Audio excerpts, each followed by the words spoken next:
Filatsahana anilonaina izay nataony tafika tao arivony mamo.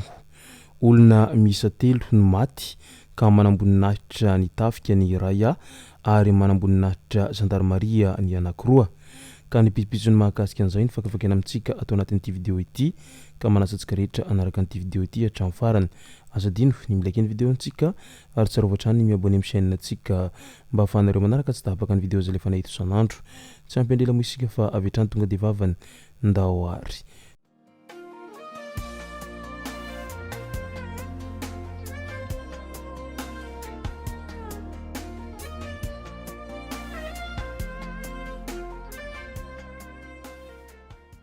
Ny tonga tsy miaraba hono na mantesitra ka dia faly miaraba isika rehetra mpanaraka tsy tapaka an'ity chaîne ity tenako amin'ity androany ity arakin'izay efa natsipiko zay dia ny mahakasika ny vaovao mampalahelo izay nitranga ka nahafatesana manamboninahitra miaramila sy zandary no tena iompanantsika atao anatin'ity vidéo ity.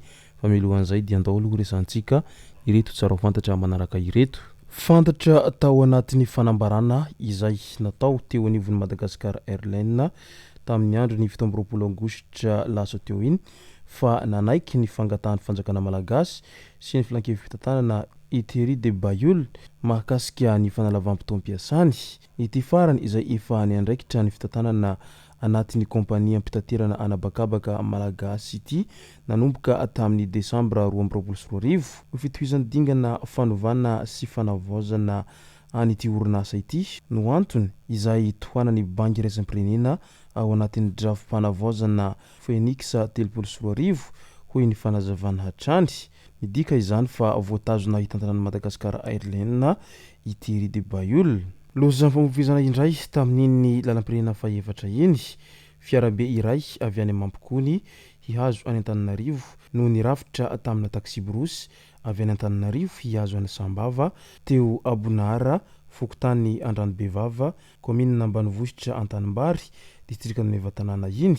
Restory ilay mpamily fiarabe ka izay no nahatonga ny loza raha loharany baovao voaray hatrany. Vokany mpandeha misa 2 no naratra ankoatra ny fahapotehan'ny fiara.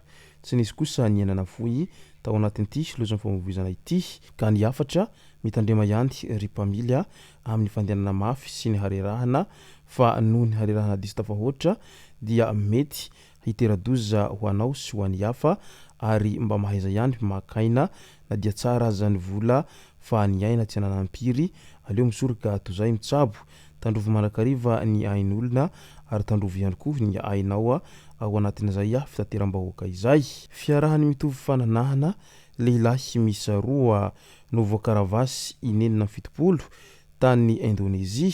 Lehilahy misa 2 no voakaravasy inenina 70 araky ny voalaza izay tamin'ny talata 24 aogositra iny tany Indonezia rehefa voaheloky ny fitsarana noho ny fiarahany mitovy fananahana nataon'izy ireo.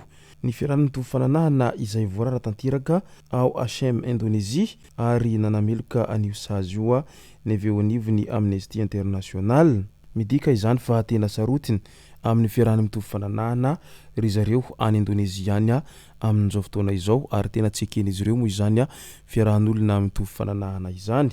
Mba oviana izany no voarara ihany koa raha ho an'i Madagasikara ary ahazona karavasy tahaka ny nahazony reto izay tovolahy mitovy fananahana tany Indonezia nefa niaraka ireto. Andao amin'izay ho resantsika ny mahakasika ny loza izay nitranga tamin'ny ity herinandro ity ny eo amin'ny mahakasika anireo manamboninahitra zandary sy miaramila izay maty noho ny filatsahana anilonaina izay. Olona 3 no maty ka manamboninahitra ny tafika ny raya ary manamboninahitra ny gendarmeria ny 2. 5 hafa izay naratra nampidirina eny amin'ny hôpitaly miaramila eny Soavinandriana nandritra ny fanazarantena filatsahana anilonaina no niseho ity loza ity.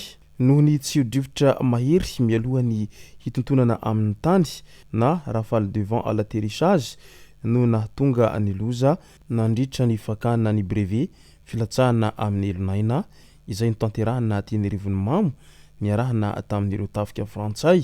Manamboninahitra misa 3 no namoiny ihany tamin'izany dia ny commandant Zafdah avy ao amin'ny groupement des forces spécialisées d'intervention na GFI izay andiany fa 430 akmil.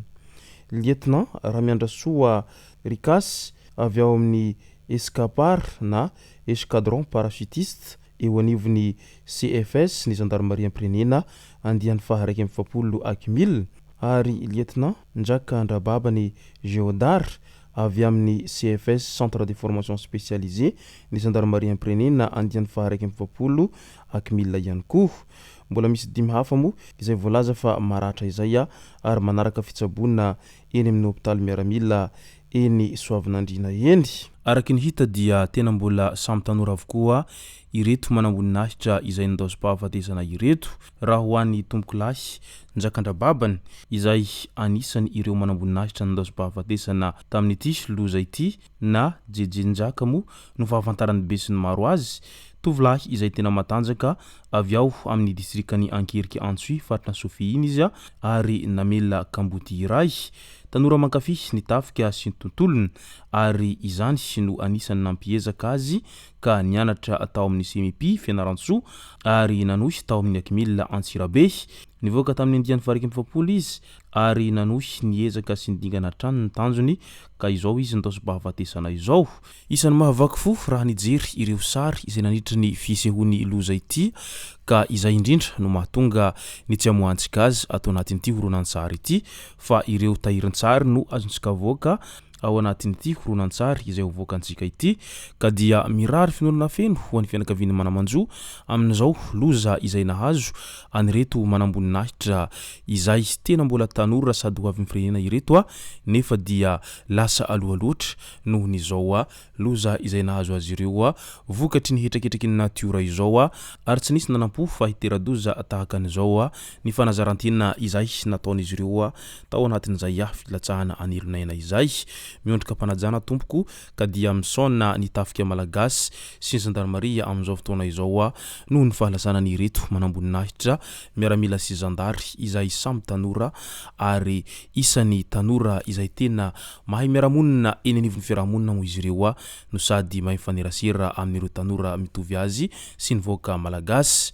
Izay no masaka azona rozy tao anatin'ity vidéo ity tompoko lazy tompoko vavy misoratsika rehetra nanaraka an'ity vidéo ity hatramin'ny farany.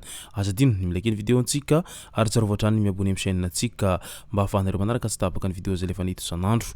Tompoko lazy tompoko vavy mankasitraka dia mirary soa.